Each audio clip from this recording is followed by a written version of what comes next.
PDR ঘটনার সঙ্গে হাসিনা এবং মঈনুদ্দিন সরাসরি জড়িত।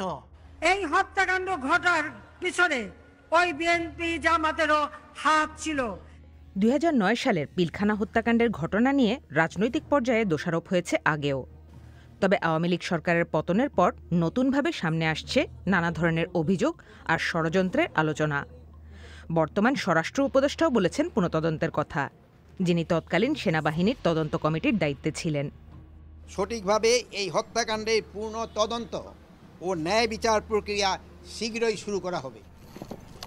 সে সময়কার সেনাপ্রধান মইনীয় আহমেদও সম্প্রতি ভিডিও বার্তায় পুনরায় তদন্তের দাবি করেছেন। সেনাবাহিনীর তদন্ত আদালতের ক্ষেত্রে আওয়ামী লীগ সরকার সহযোগিতা না করার অভিযোগও এনেছেন।